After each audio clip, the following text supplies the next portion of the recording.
Our identity is not inside our body. Our identity is picked up by protein antennas on the surface of our cells. The body is like a television set, and there's a broadcast coming in. And the relevance about that is sometimes the television breaks, you say the television's dead. And I say, yeah, but is the broadcast still there? There's a number of studies of people who have heart transplants. And when they receive a transplant for somebody else, they start to pick up characteristics of the person who donated the heart. Now, some people say that's cellular memory. As a cellular biologist, I think you're giving great credit of memory to a cell. A cell is lucky to remember if it's a liver cell or a skin cell, not if it likes chicken McNuggets and beer. But the story I just want to emphasize is this: a young girl received a heart from another young girl. And once the heart was implanted, just shortly after, she had very vivid nightmares of being murdered. And they repeated themselves every night. And so finally, the doctor said, well, where did this heart come from? And it was from another girl who was murdered.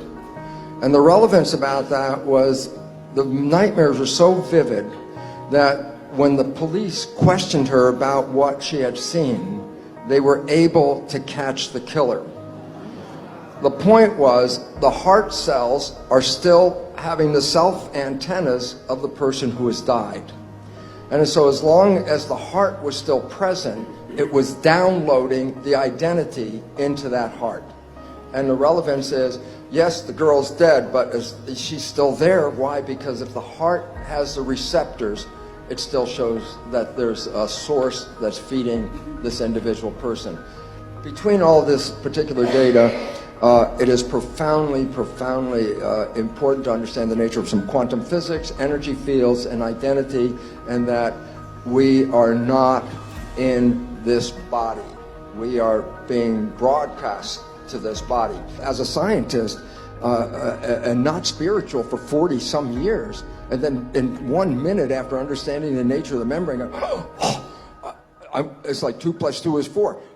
I'm not in here. It was oh my God, I'm not here. And that concept of being outside, then being immortal, was interesting. But then I wanted to add this part because I thought this was the exciting part about my connection with my spirit and my body. I asked myself as a scientist, I said, well, why have a body and a spirit? Why not just be spirit? The answer for that is this. This is a virtual reality suit. You jump into this suit, you drive it around, the experiences of this suit are sent back to source. That's where we start to recognize your brain activity is not contained in your head. You can use magnetoencephalograph probes outside of your head, and you can read your brain activity. So you're broadcasting back to the field. And that's why we can see a sunset. We can taste that chocolate. We can smell that rose. We came here to experience life and to create. And then all of a sudden I said, oh, the whole story might be the biggest cosmic joke in the world, and that is this.